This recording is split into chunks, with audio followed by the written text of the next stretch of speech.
जगभरात लोकांना मुलं नको आहेत.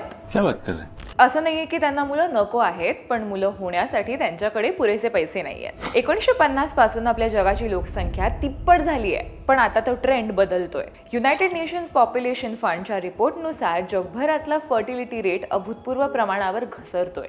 त्यांनी भारतासह 14 विविध उत्पन्न गटातल्या देशातल्या 14,000 लोकांचं सर्वेक्षण केलं.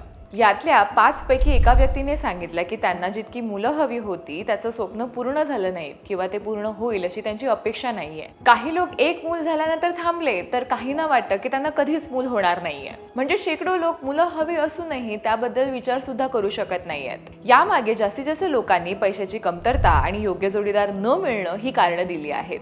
सर्वेत सहभागी झालेल्या भारतातल्या 38% लोकांनी मुलं कमी होण्याचं कारण आर्थिक मर्यादा असं दिलं, तर 21% लोकांनी नोकरीची अनिश्चितता आणि बेरोजगारी ही कारणं नमूद केली.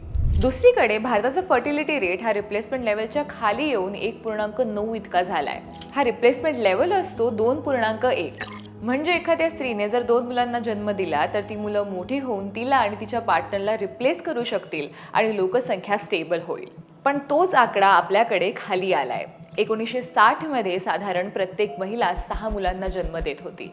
याच रिपोर्टनुसार एप्रिल 2025 पर्यंत भारताची लोकसंख्या जगात सर्वात जास्त म्हणजे 146.39 कोटींपर्यंत आली आहे आणि ती पुढच्या 40 वर्षांमध्ये 170 कोटींपर्यंत जाण्याची अपेक्षा आहे आणि त्यानंतर आपली लोकसंख्या कमी होण्यास सुरुवात होईल. तरीही बिहार, मेघालय, उत्तर प्रदेश, झारखंड आणि मणिपूर या राज्यांचा फर्टिलिटी रेट भारताच्या ॲव्हरेज रेटपेक्षा जास्त आहे. म्हणजे जग बदलतंय आणि आपली लोकसंख्या आणि मुलांबद्दलची स्वप्न सुद्धा बदलतायत. मग प्रश्न आहे की आपण याला सामोरं कसं जाणार?